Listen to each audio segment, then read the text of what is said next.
It is February 12th, 2022. Welcome to the Sis Bro Show. I'm Hilary Jacobson, and this is my brother somewhere on the screen, Elliot Jacobson. Hi, everyone. We're going to talk today about relevant issues such as how we're doing.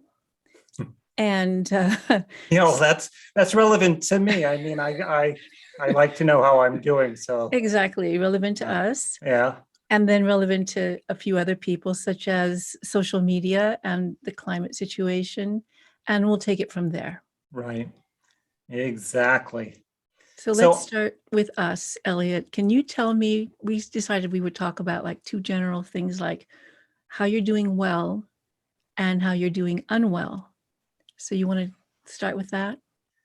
Sure. I always like to start with the unwell part first. So I wake up just about every morning with this driving passion to get in trouble. I mean, how am I going to get in trouble today? What am I going to do? And whether that's make a video or write an email or just do something that goes, kind of that kind of feeling to it. So I have been having the hardest time getting in trouble lately. I have been finding it challenging to figure out ways to sort of feel like I am pinching the nerve of people and institutions that I want to pinch. So yeah, a little bit bored. I would say that's the downside of life right now. And that certainly has to do not only with the time of year, but also just the time of humanity where we don't have the same amount of social interaction that we used to. The good part right now is I am going to Las Vegas next week. I'm formerly a casino professional, as some people out there would know. I'm getting a Lifetime Achievement Award next week at the World Game Protection Conference in Las Vegas.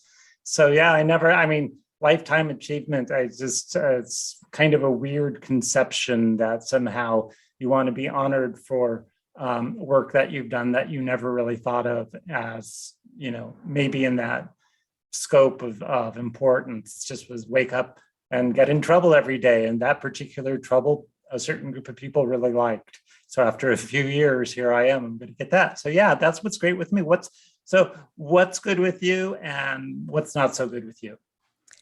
Well, I'm happy to still be alive. That works. I think you and I talked about that last summer. I said, I'm just counting on 3 months.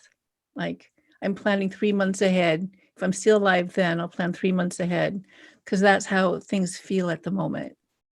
And at least to me, that's how things feel with both the pandemic and the climate situation.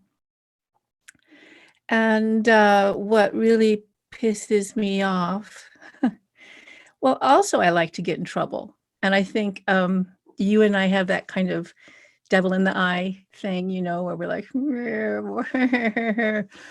and we've always had that. And I think we did that a lot to each other when we were kids. And our parents, mom, we did that a lot to mom, for sure. Yeah. So exactly. So I'm also like very dissatisfied with the status quo as far as like the way that people communicate, the way that messages are being spread. There's so much fog of war in, all the messaging that we're getting, whether it's political or health-wise, or even personal interactions. And I think that's why I'm getting in trouble by beginning to podcast. And even if it has no effect, even if it doesn't cause a lot of trouble, I want to at least poke my finger in that hole and express myself freely about topics where I have felt that I self-censored in the past. So that's one of the reasons that I'm now doing the podcast with Dean. I really enjoy having a format where I don't have to self-censor.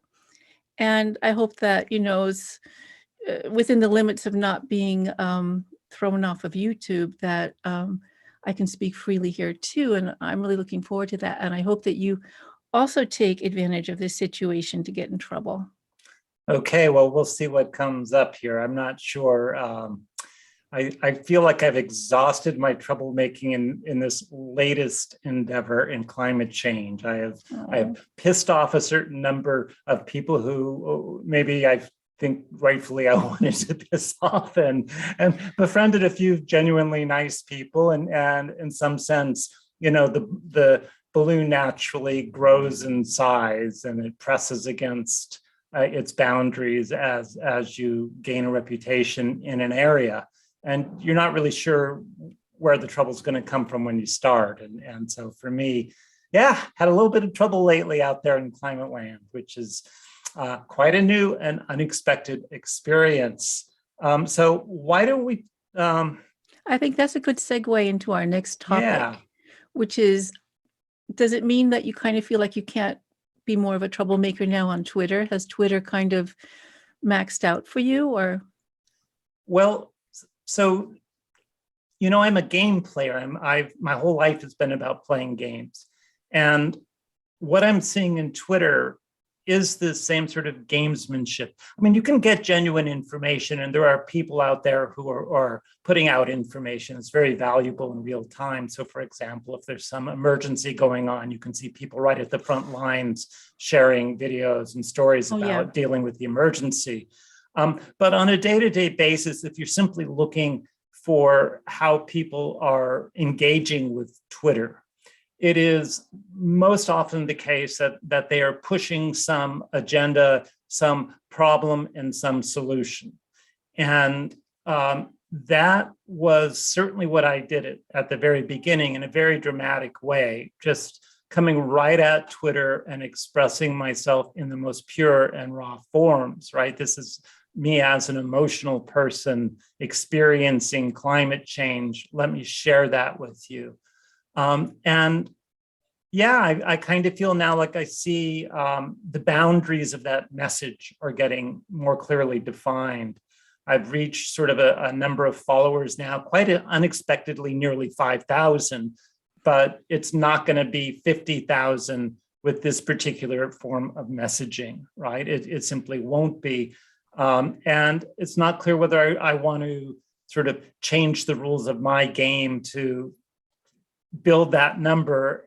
I mean, is there really a point to it? Is there a purpose in talking about the message of climate change to people who pretty much have already made up their mind about this? And you're not really educating them much at all. You're just, sharing the latest horror story of the day. Well, originally you did think you had something of value to share. Because I remember those conversations. I remember you saying, it frustrates me to read these books and listen to these people and to think I could explain this better. I think that what I've realized is that people are very stuck in their perspectives about climate change, and it's hard to move the needle for people. So nearly everybody who accepts climate change as a reality has in mind that there is some solution, that if only we stop fossil fuels, right? If only we imposed these carbon taxes, if only we increased green industry or did X, Y, or Z, that would be a solution, and we could happily expand our population forevermore and not have to worry about the global collapse, right? So yeah, we could lift up the life quality of everyone on Earth. Right. Yeah. The goal. Well, that would be a nice goal, but typically people are focused on first world countries. We want to maintain our status as users and consumers who need energy to maintain a lifestyle. I mean, you see this with the truckers in Ottawa, for example. One of the big things that they're fighting against are taxes, right? This is not the main thing, but it's one of the things. And these taxes are directly related to the carbon offsets that you have to pay for certain uses of carbon. Governments do now. And so they pay for these by charging taxes on fossil fuels, oil, right? Which is what truckers are using. So it's sort of this complicated thing. I just read this in the news this morning. It's this complicated thing that even this little bit of movement, this very tiny bit of movement that happened at COP26 in the IPCC last year in terms of starting to implement certain policies, is already coming back in full force with these protests, right? We don't want your stupid climate change taxes, right? Because it's making our lives poorer. So anyway, I mean, that's the thing is that on Twitter, this obstinance in worldview comes through. And what is the alternative? Well, the alternative is to tweet about the meal I ate and take a picture of it and post it, right? Or the latest place that I visited, just to make it all about me and my life and what I've experienced and how other people should focus on me and my Which is great a kind of life. loneliness, I think. It is. And Yeah. a lot of people do just that. They use their social media to try and have some sort of social life, to touch other people, to To have feel that, touched and to seen. feel touched. Yeah. Which I just wholly reject that, as something that I want to engage in. I'm not saying it doesn't have value for some people, but Well, that's not your thing. it's not my thing, right? Is it Yeah. your thing? Maybe it is. I don't know. Well, it would that be would if be it bad could of be. me. Let's say it would be if it could be. It once was, and then it was. Yeah. Yeah. So Well, in 2000, when we were pretty much limited to Yahoo groups, that was a wonderful time for social media, because you had people coming on with real issues, and they came on anonymously. So if they were there with their real issue and their real experience and they posted anonymously, they weren't in danger of being outed or censored. So they were either listened to or not on the virtue of their argument or of what they wanted to share or to ask. And we got a lot done in those first 10 years on Yahoo groups. I mean, I was a member of or a moderator of many health-oriented groups, and it was just wonderful. And as soon as Facebook came along and you could see people and the messages were brief, and then it was hard to follow a thread. So when we were on Yahoo groups, we still wrote messages. So some people still do this on Facebook. I don't want to say it's generally, 100% so, but you know how we used to actually write email as letters with paragraphs, and we would respond to each other's arguments paragraph by paragraph. So that was still going on back then. So it was really wonderful communication, and I learned a lot, but I haven't learned much on Facebook, and I haven't learned much on Twitter, except from my brother. Well, on Twitter, I've learned who some of the players are, and some of them do share valuable information. And so I track down their sources and I go to their sources, right? So it's great to know them for what they recommend. And so, yeah, you can go there. You mentioned the groups. I just want to say, I've been on internet news groups, and before that, BBS chat rooms since the early 1980s. And this has something to do with my computer programming stuff. And I was on a blackjack group in the mid 1990s. Let me just say that trolls and trolling and little political fights and hurt feelings and all that stuff is as old as these groups are. And if you happen to be lucky to be, in a group that didn't have that dynamic or not much of it, then I'll just say you're lucky, because it certainly went on. I mean, there was one of the blackjack groups I was in, rec.games.blackjack .moderated. It was moderated, right? One of the people in that group actually sued the moderator and had the group shut down. This is back in the late 1990s. Whoa. So yeah, this is old. Yeah, no, news groups wasn't my thing. It was more health groups. So people came on to the groups because they had actual health issues that they needed support with.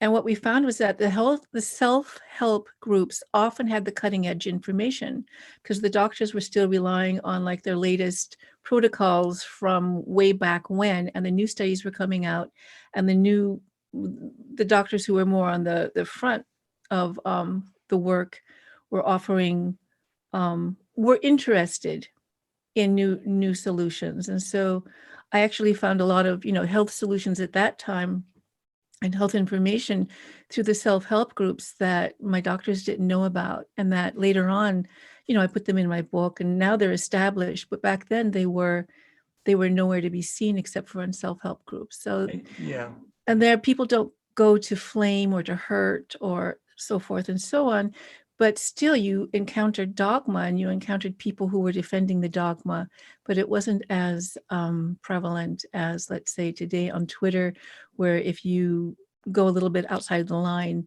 there are, probably even just bots who come and correct you. So. Well, I think there's another aspect to this, which is the way the algorithms, the search algorithms work now on Google and other platforms to give you information have been so streamlined and to the exclusion of information that might be very important to you that you simply have to struggle to find. You essentially have to know what it is already and put in all the keywords exactly for that thing for Google algorithms to You bring have it to up exactly anymore. know what you're looking for, whereas previously you would kind of go down a specific direction and then you'd get like a variety of options. Do you want to explore this, or this? And it was the same thing with YouTube. Used to be that you would sort of become interested in a subject and YouTube would automatically offer you many different alternative sources or references or, tangents to that subject. And now it's much more streamlined where you get stuck in a rut with certain people and it's very hard to actually find what's there. Right, unless you come across them from some other media source like Twitter, Like Twitter, exactly. Look at this YouTube. Then no, you'll actually, find it right. I have found a lot of YouTube videos through Twitter, and I want to write always thank you. Sometimes I do. Thank you for posting. Thank you for posting, because that's actually the way I come into new YouTube information. So anyway, that's very sad. I mean, if you experience that time, and it wasn't that long ago, where like going on YouTube was always an adventure, right? It was always very and for me, it was a satisfying thing. Oh, this is interesting. Oh, this is interesting. And yeah, I still have that experience, but it's more rare. And also, I know about all the other alternative platforms now where the so-called deplatformed people have gone, especially Rumble, Brighteon and others. But if you go there, they don't really give you that, that original YouTube experience where they direct you to different, things like it was on YouTube. It's just like, you know what you're looking for here too, and you go to it. So one of the places that you can still get that kind of interaction is on Telegram, but Telegram is very cumbersome. So anyway, I like the social media for this possibility of being directed into new avenues, which is the opposite, I think, of what a lot of academics do, where they just want you to listen to people who have academic profiles, which very often then means people who are expressing the expert opinion narrative and not necessarily, like I was saying in the self-help groups, we got information that really worked, where we didn't have to use pharmaceuticals, etc. So yeah, I think I finished that discussion. So you wanted to talk about Facebook, right? You said there was a major Facebook fail that you noticed recently. Do you remember? I mean, it's fairly well known that Jeff Zuckerberg is one of the most evil human beings to ever walk the face of the planet. He will I've heard that, but I haven't really known it. He will do practically anything with your data for profit. He'll sell it to anyone. He will share it with anyone. He will allow any app developer to have access to it without, you necessarily knowing that it's being given to that entity. And over the years, every 2 or 3 years, he goes before Congress and does a big mea culpa and PR campaign and talks about how they've improved and how they've done this, that, and the other thing. It's really hard, but we're working on it. Yes, that's well said. And he will itemize some list of positive actions they've taken, which very much like what the tobacco industry may have done, or what Exxon may have done with respect, or Shell Oil with respect to CO2. It's a similar runaround. And so recently what happened with Facebook is, with these trucker protests that are going on in Canada, it was discovered that there are all these Facebook groups that have been, in some sense, providing information and inciting even these truckers to protest for any number of different reasons that may be associated with their primary objectives or just some brand new objective, right? And so a whole bunch of these groups. Kind of stoking the fire. Yes, exactly. And very much so what has come to pass, the new knowledge is that the moderators and the source of many of these groups are content producers based in Vietnam, Malaysia, Indonesia, right? That there's this whole source of kids hanging out in sweaty, small, rooms with a bunch of people sitting at computers just typing content into these trucker groups. And that was part of what incited and inspired these groups to keep going. And these Facebook groups, grew wildly, right? And so there was just an article today that they shut a whole bunch of these groups down. And, that looks like censorship. At some level, that's censorship, right? On another level, it is something that should have been in place before any of this got started, right? You want to have a group and about, which we assumed was in place, right? I think that's the based point. on all of what's gone before, we would have Right. thought, We're trying really hard. that these massive disinformation campaigns, no matter the topic, that Facebook was getting a handle on those, because those are just as destructive. Well, no, they're not just as destructive as climate change. Nothing is just as destructive as climate change, but they are socially destructive. To have people who don't care about our politics or our country essentially trolling us just to make our lives harder, and to disrupt our democracies, right? And it doesn't matter which side they're provoking, right? Because whether it's the right wing or the left wing who gets provoked, and they both do, right? Routinely. Right. I mean, the outrage machinery in media is going 24/7. So people are getting provoked. What you see here is the cascade of effects. So these people who say we need to cut fossil fuels. Okay, fine. These truckers in Ottawa have cut fossil fuels, right? They've totally cut it out. We can't use fossil fuels in Ottawa, right? So because the roads are jammed. So what's the result? The irony is that apparently the auto industry is being crippled because they can't get new parts. So all of those people, are losing their jobs, right?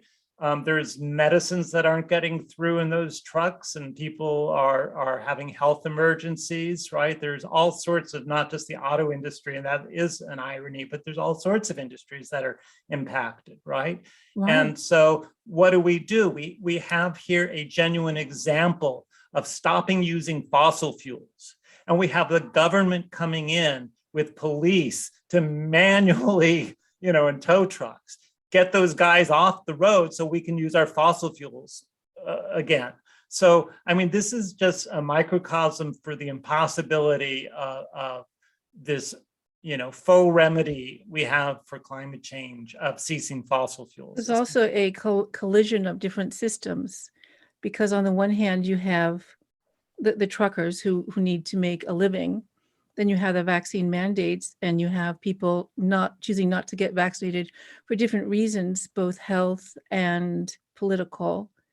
And then you have the truckers. Apparently, was one of the problems, was that if they went over the border and they weren't vaccinated, they then had to isolate themselves. So they couldn't just go through. And that was, as I understand it, that was the first thing they wanted gone. They didn't want to have to pass through the border and then be punished, and is in essence put out of work, because you can't be a trucker and be on that tight schedule and then have to isolate, right? What is the word? I can't find it. For when you isolate because you're quarantine. You have to quarantine. Yeah.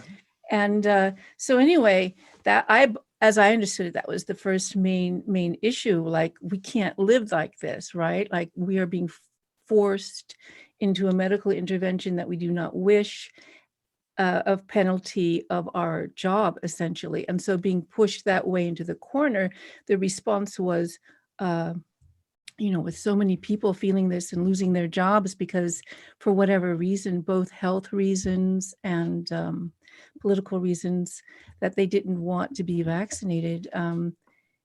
It's a lot of people recognizing that they've been pushed into a corner. So they're jumping on this bandwagon. So you are going to show some PowerPoint examples of how you use images to create climate change tweets. But before we go there and you put on the presentation, I actually took some time to create some childlike images of the planet. Well, let me bring those up right now, okay? I Okay, will just go yeah. ahead and show those. And yeah, let me just have you explain what these are, how you came up with them, and Well, I mean, that's how what I they learned are it for in you. sixth grade.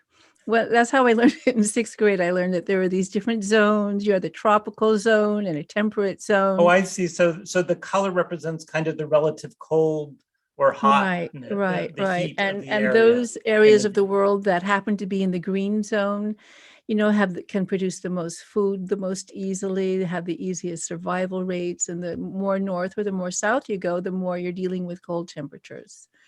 So, and they were kind of held in their zones more or less by we didn't learn this at the time when I was in sixth grade, but they were held by our the polarity of cold against hot, right? So, yeah. and then you have winds traveling from the tropics into the poles and then going down again. So you have these different airflows that are being generated between hot and cold, and also ocean currents that are being propelled. So what happens when you lose that? This is my next one. What happens when you lose that polarity because the poles are warming? So you no longer have that, uh, you know, distinctive and what is the word, Elliot? I suppose it's a certain specific differential between the temperatures of the tropics and the oceans of that area and that of the poles. When you lose that, things start to get all wavy. So you no longer have those lines, right, going sort of horizontally. Things start to get wavy.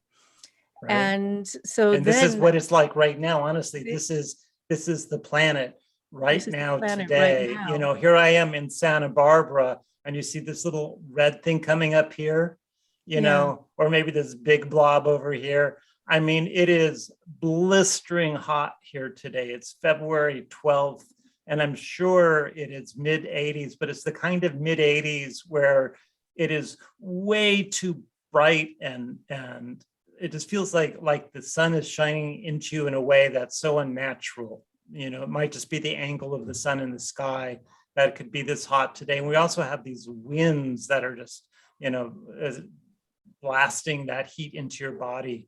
It is hot for August. This would be a hot day in August, and it's February. So yeah, this is very Mhm. true, this picture. Right. And so we've got that hot sort of area as you're pointing to it, that blob there, the orange blob on the Right right, kind there. of going up and down the western side of the United States and into the middle, this drought and this heat. So I'm in Southern Oregon and we have not had winter.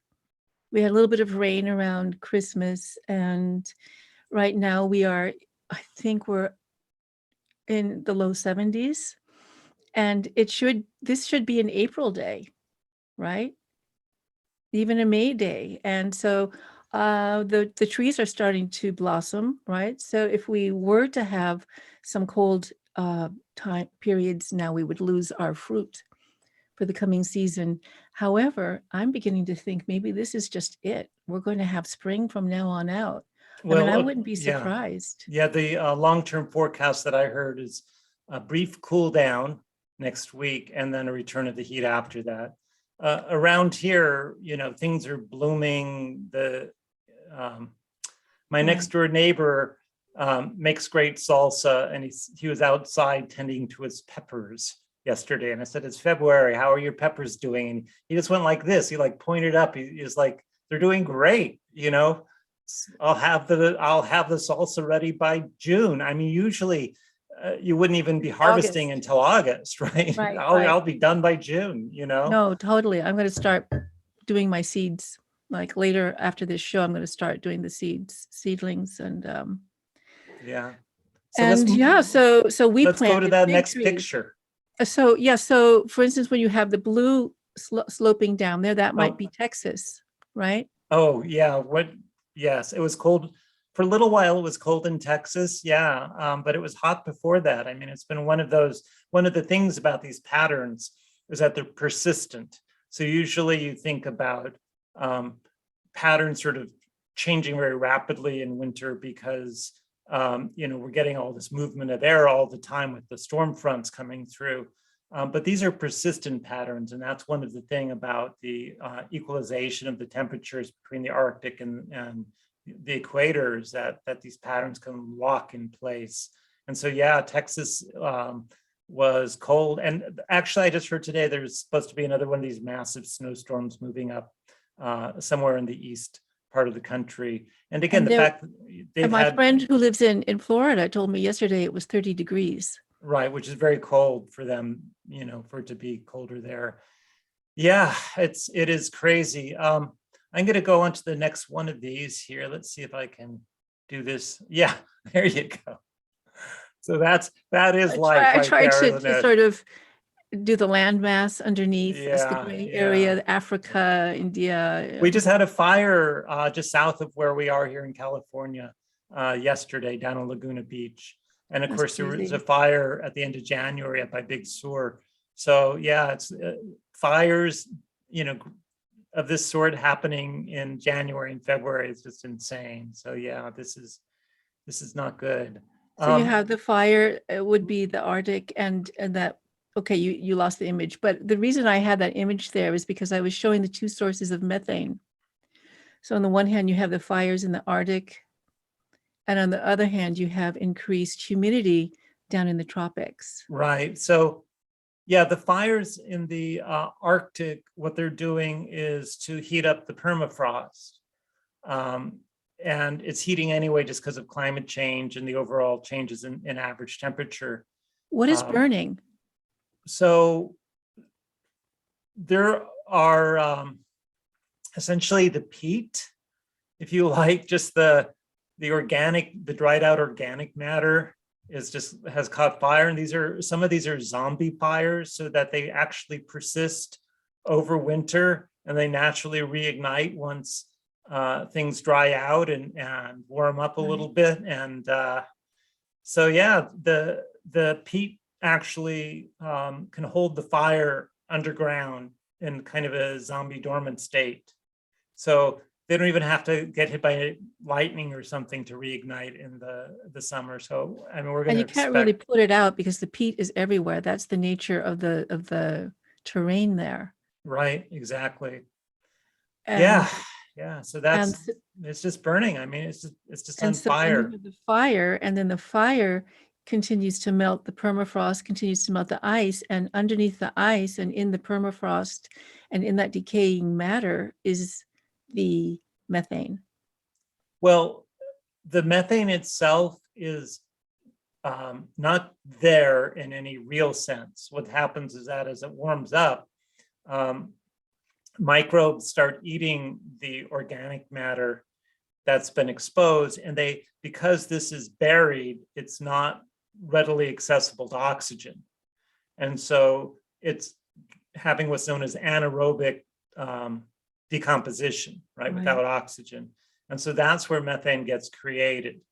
So methane is essentially the outgassing of the microbes. Right, yes, as they're eating the stuff that has not been edible for thousands of years and is suddenly available food for all sorts of very small critters who are very hungry. So yeah, that's the primary source, which is different than in the Arctic Ocean itself, and off in the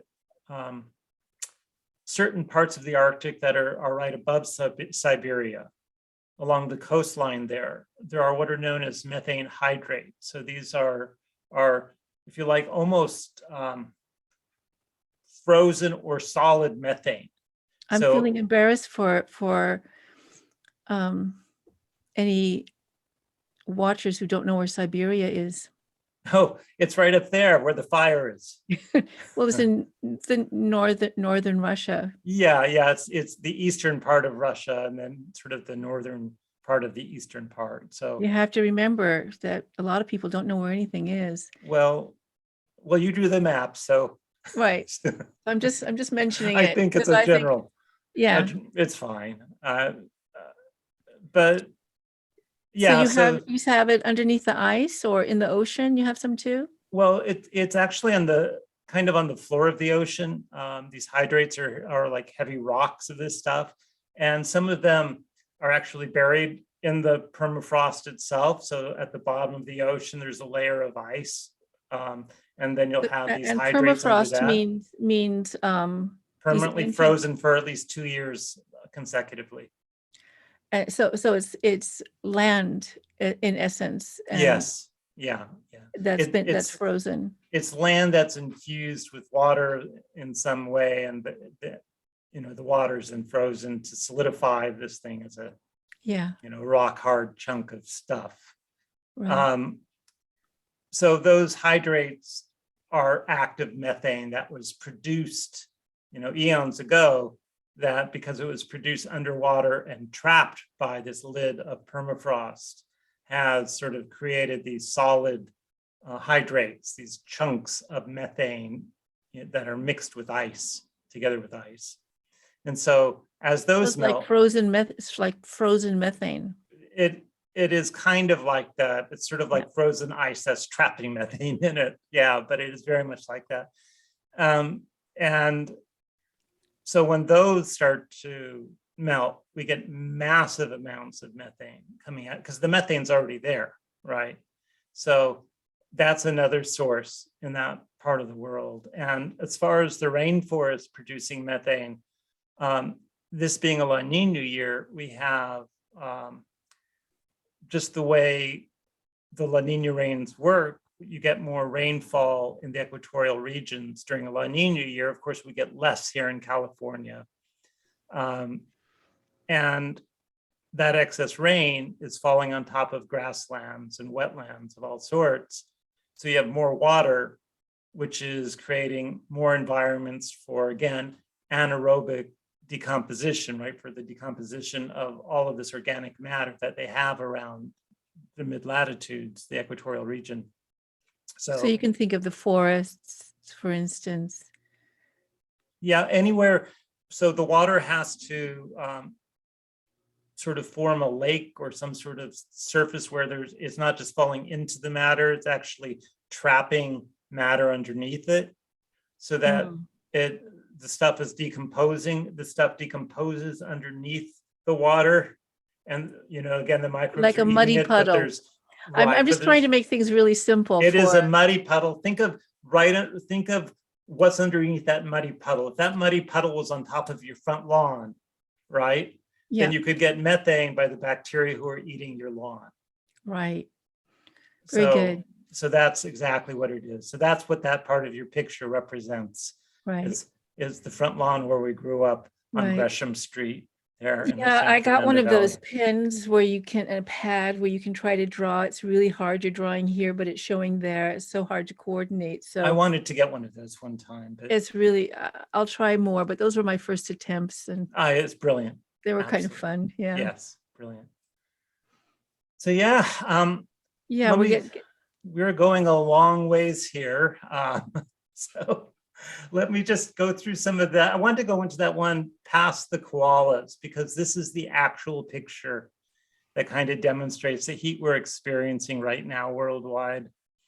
And the thing to see here is that here in the United States, in particular right here, and the whole thing. Yeah, the whole thing is just hot, right? Except Florida. Thing. Florida's cold. Florida's not especially. And then you go to Europe, right? And look at this huge chunk of Europe and the Middle East. The Middle East, that's just boiling hot right now. And then we have Siberia up here, and this is where all the methane is being released. And we just see how hot that is up there in that region. Then we also have this And it's part. supposed to be cold up there, particularly Well, southern. well, it's always relative, right? So when you see red like that, it doesn't mean that it's hot. What it means is that it's hotter than average. And so if you look down at the scale at the bottom and the relative colors, we see that we're in this sort of range of 10 to 14 degrees Celsius, which would be about 20 degrees Fahrenheit above their normal temperatures. Oh, I see. So what we're getting in all these regions I've circled is not that it's hot there, but that it's about 20 degrees Fahrenheit hotter than average. Right. And even more so up here, right, where we might even be 25 to 30 degrees Fahrenheit hotter than average in those regions. So Australia down here on the southwestern coast is having record heat, nothing they've ever experienced before. It's been persisting and persisting. In Perth, it's been just mind-blowing how many record temperatures they've experienced, right? Can you give me an example of a record temperature for Australia? Well, for example, 45 Celsius would be like 114 degrees Fahrenheit. Mm-hmm. Is the sort of stuff that they're running into right here. It is their summertime. So just very hot. I mean, really tremendously hot. You know, there was these huge. I'm thinking 114. What's that? We had that last summer here in Oregon. Yeah, and it wasn't fun. Yeah, and then of course this whole part of Argentina and southern Brazil and Uruguay and Paraguay had record heat just a little while back. It's not hot today, but they went through a period of record heat. And whereas Madagascar is having trouble, they've just been hit by 2 consecutive hurricanes, Madagascar, and you can see how hot it is there. And you know, here's New Zealand, and it's hot there. And then we see the Antarctic down here, and the Antarctic is just boiling. You know, this is their hot season. So when I say boiling, what I mean is that it got to be like 5 degrees C, which would be maybe 40 degrees Fahrenheit. Right. So, you know, when freezing. Above freezing, right? And supposed to be freezing. Yeah, and Antarctic is well on its way to having a record low sea ice shelf this year. So you'll often hear people say, oh, global warming isn't happening because there's more ice around Antarctica than there ever was before. Well, okay, so this year they're heading for a record low. Just really obvious that's going to happen. So one of the reasons I wanted to do our episode 2 was because I saw in the comments to episode 1 where we also talked about this kind of thing, and you can see there the red blobs and then the blue and the red and the blue. You can see how it kind of right, kind of weaves around there. And that's the picture you drew in a nutshell, right? Are these this sort of stuff? And people in the comment section was saying that was really helpful, you know, to see it like that. So I wanted to do that again. And, you know, we see it here too, you know, the red, and then you have a red blob and then you have a blue blob. So let me just draw your picture for you. It would go like this, right? Yeah. So you get this, and then you get, you know, you get equatorial heat coming all the way up here. So I can't even go there, right? Oh my God. But this is sort of these blobs where we're having persistent incursion of hot air into cold areas and cold air into hot areas. So I imagine that because of the way that we see now a changed climate pattern, probably in a way we haven't seen it for, I don't know how many millions of years. I mean, I don't even know if there's any comparison to the past, that you probably can't look at what's happening now and say, oh, this is just like then or just like then. This is because we've lost kind of that polarity. I don't know if that makes sense or if I'm right or wrong. Well, what we can say is, when was the last time the atmospheric chemistry was similar to what it is today?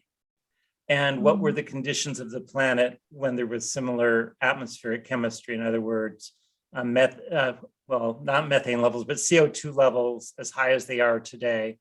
Methane is a whole different story. Methane is crazy what's happening with it. But But if you look for that historically, you go back about 3 million years. And at that time, sea levels were anywhere from 30 to 100 feet higher than they are today, with exactly the same atmospheric conditions we have. There were forests growing on Antarctica. So it was hot, right? The planet was hot. The planet was anywhere from 3 Celsius to 10 Celsius hotter on average, on a planetary scale, sort of depending on the source you look at. So yeah, it is, we're heading there. And the only question is how fast until we get there. I mean, what does it look like in terms of the rate at which the climate's responding to the changing atmosphere, the changing gases in the atmosphere? And all I can say is from my human experience, for it to be happening in real time in one lifetime is most people would talk about things happening over a span of millennia, right? You look at all the previous times the climate changed, and with the single exception of a comet that destroyed the dinosaur, right? Climate change always took millennia. And yes, there were these massive extinctions, but they spanned millennia. Even if the climate changes. And I think that's actually considered fast. Like if there's a change over the course of 2,000 to 3,000 years, very that's fast. Considered a very fast change. Change. Most animals do not have the capacity to naturally evolve to their changing environment if the climate changes fast over 2,000 or 3,000 years. And we're doing it in 50. And I would say that the trucker demonstrations also demonstrate that we don't have that capacity, because if we can't coordinate with each other in a way that is appropriate for everybody, and not just one political side or one medical agenda, if we can't talk to each other, we can't manage the overwhelming process of adaptation to the new situation. We can't even adapt to what's going on in the pandemic, and we were supposed to be prepared, and also our experts are supposed to have been able to handle that. So it's terrifying, actually. Well, yeah, I don't want to get too much more into the sciencey stuff. I think your drawing. No, I wanted to leave it too. Yeah, your drawings are really excellent. And then, to be able to bring in like the actual map and say, see, this looks exactly like my sister's drawings, only there's a country, but no, that was. And I'm looking at the list of stuff that we had to talk about, and we're pretty much done with a few exceptions. So did you want to, I wanted to say something about the very small community of people who are keeping each other kind of company in this revelation. And I don't know many of them. You know a lot more than I do. But like Sam Mitchell is our Seinfeld of. I love that you call him Seinfeld. I'm not sure what he would think about that, but yeah, if Seinfeld means always sticking his foot in his mouth, but somehow being endearing in the fashion, yeah, absolutely. And humorous and personable.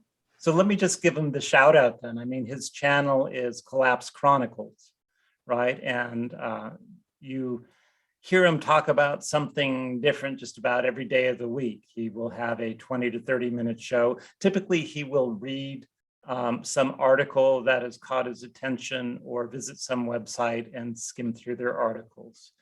Also, it's a lovely way to get your doggy kisses vicariously, because he has a cute little white dog. That's right. Yeah. Yeah. Because I don't have a dog, so I get to enjoy that. We wanted to let's leave some of the other stuff that we were going to talk about out, because we've been going pretty long. Yeah, I don't really have too many jokes. So you didn't want, I'm just going to ask you, you don't want to say anything about Guy McPherson? Well, I was going to use Guy McPherson as an example of a certain something that's going on, an allegory, as it were. And it just seems like we're out of time. But I mean, if you Well, we can hold that for another show then. That's fine. It is a big topic. He is a big topic. He is a man with a message that he's very sincere about his message in a way very few people on media are sincere. And Yeah, and his sincerity, but also I'd say that's something I've noticed with everybody in this area of the world, as it were, this sincerity, which is something that we should respect each other and enjoy about each other, regardless of what else is going on. right, regardless of the content behind the sincerity. Well, that's a yeah, discussion. yeah. I'm going to do a defense, and I'm going to do a I think that's defense. good. Yeah. We'll do that another time. Okay, we'll do that next time.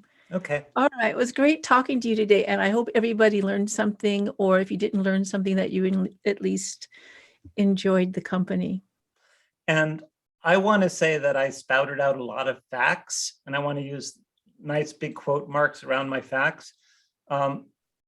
As you, my sister, dearly know, Yes. I don't have a great memory for many, many things in life that other people remember quite easily. And I would love to be fact checked. So if there is any dispute about anything I say, I may have gotten it wrong. I hope I didn't. I hope I got it right.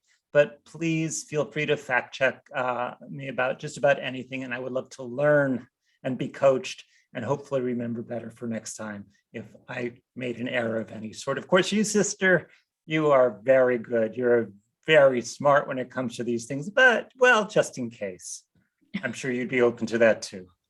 Oh, definitely. Yeah. Fact checking, always appreciated. Okay. Well, I'll see you next time, dear brother. All right. This is Ellie Jacobson. Good. We'll see you later.